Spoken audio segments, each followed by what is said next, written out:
Okay, well, this is an odd one. Popcorn Junkies in isolation and lockdown. Yay! Yeah, go on, just to show you I'm serious. I've got all the sight and sound. Oh, the last film me and you reviewed, I think, was The Hunt, the of Blumhouse film, wasn't it? Yeah. Okay, well, we're reviewing System Crasher, which is directed by Nora Fingscheidt. It's a German film. And yeah, there was something about the poster, actually, that originally pulled me into this. It's a film, how would you describe it? It's a film about, the term System Crasher is from the German Systemsprenger. I think... Real term they use. Yeah, it's a real term. And I think the closest approximation we've got in the English language is school refuser, or, or delinquent, or, this is a film about a child who's 9, Bernadette, or Benni as they call her, who is unplaceable within the system, essentially, isn't she? She's unteachable, unschoolable. Her mother doesn't want her for a variety of what even by the end of the film seemed ambivalent reasons, really.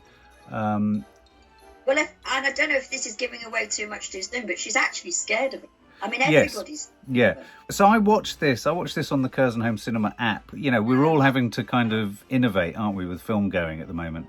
Yeah. And it was quite an intense... I wasn't expecting it to be quite as intense as I found it to be.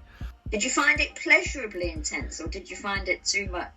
I found myself captivated and really wanted to know what was going to happen next. It was one of those classic films where I really just wondered what the hell was going to happen to her. I mean, I found myself, before we get into the nuts and bolts of, what her character was about, why she was like she was, and what that meant, I think we have to give a shout out to the girl, Helena Zengel, is it? Yeah. I mean, she's quite phenomenal. Well, apparently I read somewhere this morning when I was just sort of looking at stuff for this review that everybody was sort of really disappointed that she wasn't nominated for Best Actress for something. Yeah. If that is not real and it's a performance, it is incredible. She's 11 years old. The actress, I mean, she's playing 9, and often child actors are a little older than the age they're playing, just to get that emotional range. So just to give the viewer a kind of real grab on the narrative, she's basically moved from pillar to post, can't go to school. The social workers are tearing their hair out. They're despairing as to where they can put her. And then Mika, this chap played by Albrecht Schuck, who plays the sort of guy who's willing to walk her to yet another school. She calls him her educator, doesn't she, all the time? Yeah. And he was a fascinating character because he was obviously quite tough. He was quite, he'd experienced knocks in his life, but he had his own problems, clearly. He had his own problems, but he also had his own family, and yet he was drawn into Benny's predicament, and he was drawn into wanting to help her, and she had a kind of begrudging respect for him, didn't she? Yeah, and I mean, in very, very tiny bits, she could be very loving. Yes. I mean, when she gave her hug, she really gave her and I was willing for her to stay there. Yeah, but it lasted such a short time. Yeah. And then almost instantly she'd get a response, and then she'd be off in another place. You couldn't sort of pin her down at all. No. From the first frame of seeing her, there was an open-eyed innocence to her, which immediately wrong-footed me, actually, because I thought we're going to watch a film about a delinquent. We're going to watch a film about a kid that's really badly behaved, and yet at no point, although, I mean, you did it on a few occasions, did you really feel a true malice born of a knowledge of what she was doing wrong, if you know what I mean? I didn't feel that she knew she was testing things, she knew she was pushing things, and she knew she was wrong in some of her behaviour. But she managed to pull off this amazing thing, and the director did too, where you felt she wasn't responsible in somehow. It's a really difficult thing to describe. You described it well. I mean, I sort of almost felt the reason I asked whether it was a pleasant sort of surprise, because to begin with, for about the first half of the film, I thought, I can't bear this. She's screaming all the time. I can't get a handle on her. It's all too sort of not staged, because I never felt it was staged, but I sort of felt, I don't know, it was wild and sort of... It was wild. Wild is a good word. And then halfway through it, I suddenly got her everything she was doing was she was getting on the wrong side of everybody. All the people that wanted to help her. Yeah. She was doing the exact opposite of what she should. And at times I felt like, why would you do that? Why, surely, there's a point where, about 3 people that really cared for her and really wanted to help her. She didn't just ride roughshod over. She terrorised them. No. Really. Well, what did you think it was? What did you think her behaviour stemmed from? Was it hormonal? I mean, I couldn't help but feel it was a bit of ADHD. I didn't feel the film was interested in telling us why. No, it wasn't. Because actually, until you say that, hormonal, I'm thinking, I didn't even think of that at the time. The repeated thing that she kept saying, and I started to doubt this from early on, was mama, mama, mama. I want to, I want to be with my mother. Yeah. And that was what was driving her. Now, I don't know what you thought, but from halfway through the film, I thought that's not what's driving her at all. I didn't feel that it was she wanted to be with her mama, because she knew what her mama. Did you feel that or Well, not? I don't know if I agree, actually. I mean, I think I was left thinking she was desperately aware that she couldn't go with her mum. So the thing is, what viewers, is that she has a contact relationship of sorts with her mum, doesn't she? Although it's incredibly estranged. She's constantly jumping out of sort of these essentially ball stalls and children's homes. She's often escaping. She's jumping out of windows. You've got social workers and carers everywhere tearing their hair out, saying, she's got to be. I mean, there's always this last chance saloon case, isn't there, where they keep saying we send her to Kenya. Do you remember that? They kept saying, we're going to send her to Kenya, to one of those sort of. Oh, yes. I mean, we ought to say that to the viewer as well, that her rages are just so extreme.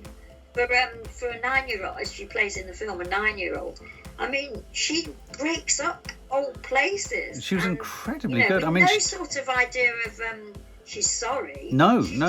And there was one scene I seem to remember where she sort of actively would wee on things, and she was incredibly rageful and that's why I wondered, of course one couldn't help but watch this and think to yourself, okay, I need to diagnose her. What is this? I need to make sense of this. And I think that's what was clever about the film. I think it presented us with a case study that was a bundle of contradictions, which is the way with life. It wasn't about whether she was likeable or not likeable, nice or not nice, or understandable or not understandable in why she was like she was. She just was what she was. And in a weird way, because of her age, we were left with nothing other than as you rightly say, was it because she wanted to be with her mum? I think she knew, as I say, she had this contact relationship with her mum, but knew that her mum didn't essentially want her at this time. There was obviously a narrative and a storyline being promoted to her by the social workers to sort of manage the hurt of that. Yeah, but it was clearly, I mean, I suppose I didn't read into it that the mum was scared of her. I read into it, isn't it interesting, that the behaviour in Benni was a consequence of the mum, whereas I hadn't even thought maybe the mum had got rid of her because of the behaviour. Well, I mean, I agree in the sense I thought it developed into that at the beginning and until about halfway through the film. I didn't think she'd been actively afraid of her daughter, but by the end, I think she definitely was. I mean, when I'm saying I don't think she really wanted to be with her mother, there were amazing emotional scenes where she'd be crying out, especially in the woods, "Mama, Mama," and the camera would come back and you could hear the echo of her voice. Yeah. And she was upset, and it was heartbreaking. It was heartbreaking. But nothing could be held. She'd immediately go into. I mean, did you get why? That it was only given to us in a sort of tiny snippet of information why she was so bad about having her face touched. Did you get that? What was that? That was to do with something having been put over her head at some point, wasn't it? Dirty nappy used to be put in her mouth to keep her quiet when she was a baby. Right. And that meant that it was only very briefly given to us. That's right. And then that meant that you couldn't. She went mad if anybody touched her face. Yeah, that's right. So, and that I'm pleased you remind me of that, because in a sense that information gives you a strong steer on the fact that she's obviously come from a very abusive background. So, this behaviour, did you find yourself thinking, oh, for God's sake, you irritating little tyke, sort your shit out? Well, at the beginning I did. Yeah. There were two things going on for me. Was that she was actually, the screaming and everything else was driving me a bit mad. And Machine was driving me mad because it kept sort of cutting out and I kept having to go back. And then despite all those, you could say despite all those sort of things going wrong, suddenly halfway through it, she got me. And yes. I actually then, I mean, I was in a different headspace completely. Well, and I think it did a very good job there. I mean, that's what documentary often tries to do. I mean, there's always this idea that documentary gives you an honest portrayal of reality, but actually it's always constructed. So I thought they gave us a great sense of the surface response that everyone has to her, which is, this is bloody annoying, this is disruptive.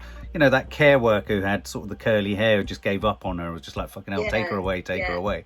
And then just gradually you realise that this compulsive behaviour, which, believe me, viewers, builds to a real crescendo. I mean, it builds to, I don't want to actually spoil what actually happens in the house with Mika and his family, but there's a moment of sheer terror where I genuinely didn't know whether we were going to land in the most awful situation. What did it make you think about the whole dilemma of children that are unplaceable? I mean, what does one do? Well, in a way, I mean, it sounds a weird thing to say, but, and to take, I mean, in my own personal life, to take me back to a time when I was with my girlfriend at one time that you didn't like, but she dealt with children like that. Yes. And the whole idea of children being taken from one place to another, till in the end, they are undealable with. Nobody can deal with them. I don't know what happens then, because they're too young to go into prison if they do anything wrong. I thought the character of Mika was really powerful, didn't you? Oh God! Although he was breaking every boundary in the book, but you could see why. Why? Well, you could see why. I could felt, and this Mika is the guy the guy who was supposed to walk her to school, her educator. He becomes this sort of, I don't know, sort of not guru, but this kind of protector, doesn't he? He takes her out into the woods to try and sort of convince the authorities that perhaps give me 2 weeks with her in a sort of non-distractive environment, I might be able to sort her out. He makes some progress, but he doesn't make enough progress.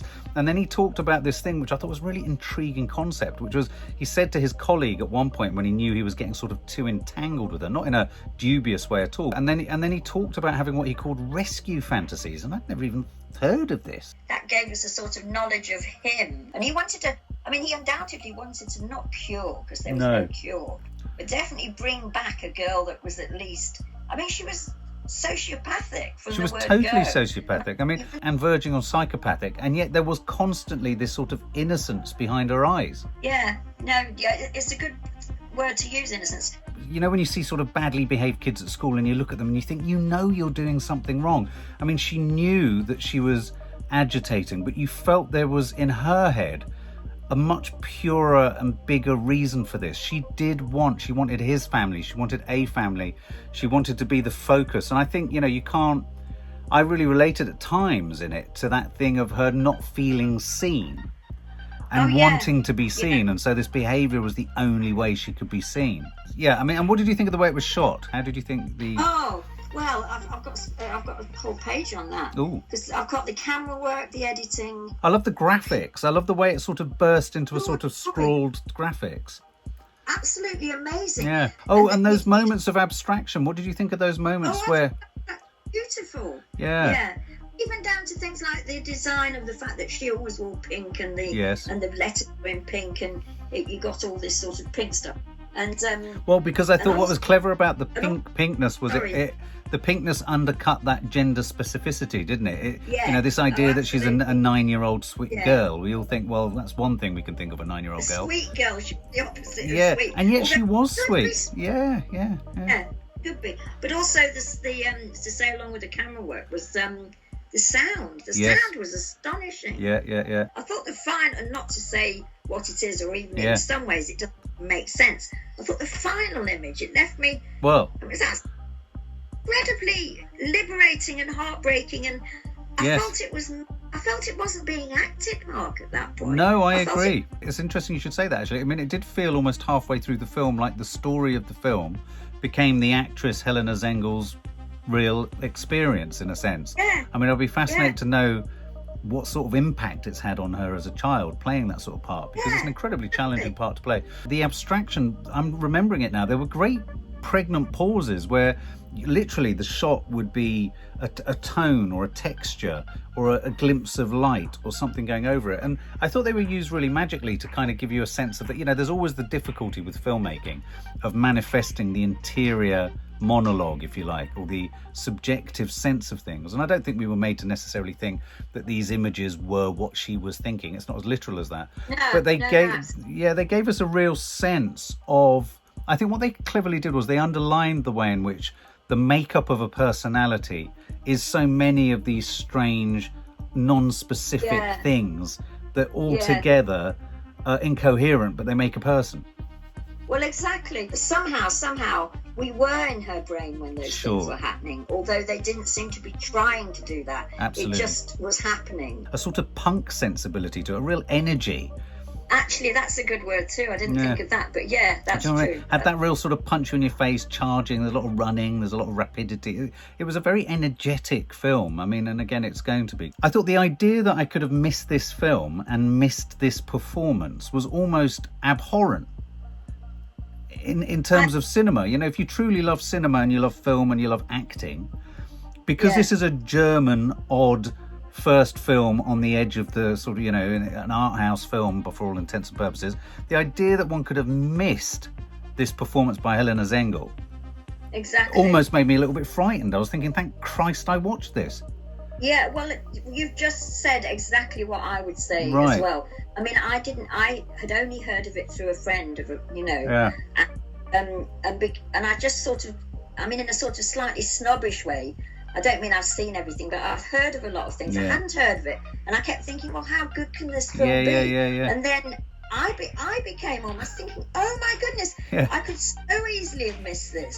So I thought her performance was astonishing. I thought the portrait of all the support staff, though it's set in Germany, don't let that put you off, you, because it was very relatable, and it presents you with some real dilemmas for, you know, system crashers or for school refusers. And, you know, it's a part of society, it's a part of parenting, it's a part of societal responsibility for these young adults, these young children as well. You know, what do we do with the unsolvable of some kids? Should one keep trying to keep pushing them back into the system? And given that we homeschool and everything, it does make you wonder whether sometimes there has to be an alternative system that isn't just a bloody, you know, asylum or essentially a borstal or a prison or something like that. But I thought it was very clever at presenting some real moral quandaries for the developed world of what do we do with a kid like this? It was almost refreshing in the fact that because she was a 9-year-old girl, I've never actually seen a character like that portrayed on the screen. No, I haven't. But whether because of her age or because of her situation, there was no sort of sexual ambiguity or sexual sort of, like, you know, she was approaching puberty or there were men coming after her or we had to resort to that. Yeah, it was purely about childhood, wasn't it? All of that was not there, so we could focus. And I wondered if that was what got me halfway through it, was I was so convinced of the performance that I became sort of a friend in a way. It was like I could slap her. Yeah. But, you know, I believed her. I believed her utterly. Well, without giving away the ending, did you read the ending as a negative or a positive? When people watch it, they'll know what we mean. Yeah, well, again, it sounds a real cop-out, because I suppose it would be easy to read it as a negative, but it left me soaring. Right, okay. To do with the film work, the fact that she was running, and the fact that she was heading to her own cul-de-sac, really. I mean, where could she go? Yeah, exactly. I agree. Exactly. Well, I'd score this film, I'd probably give this film about 95 out of 100.